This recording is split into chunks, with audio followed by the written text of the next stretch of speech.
Hari ini, Selasa, tanggal 11 bulan Februari tahun 2020. Saya Ketua Tim Penggerak PKK Kota Banda Aceh dengan resmi melantik ibu-ibu sebagai Ketua Tim Penggerak PKK Kecamatan berdasarkan keputusan Ketua Tim Penggerak PKK Kota Banda Aceh sesuai dengan nomor surat keputusan yang telah ditetapkan. Saya percaya bahwa ibu-ibu akan mampu melaksanakan tugas dan kewajiban sebaik-baiknya.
Sebelumnya saya ingin mengucapkan terima kasih kepada seluruh pengurus dan kader PKK periode sebelumnya atas kontribusi dan kerja keras bersama-sama dalam memberdayakan kaum perempuan.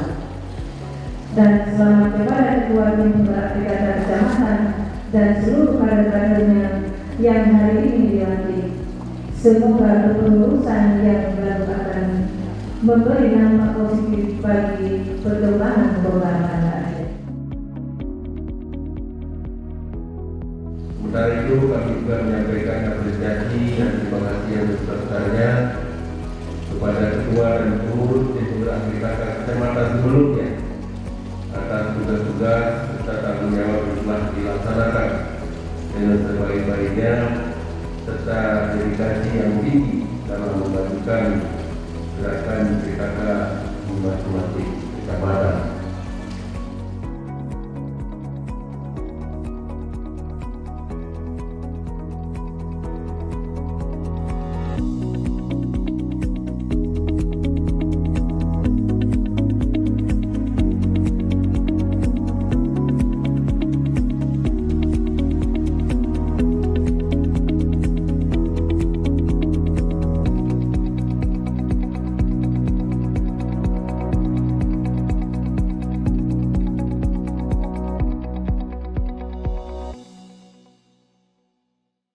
Banda Aceh gemilang dalam bingkai karya. Gemilang, gemilang, gemilang.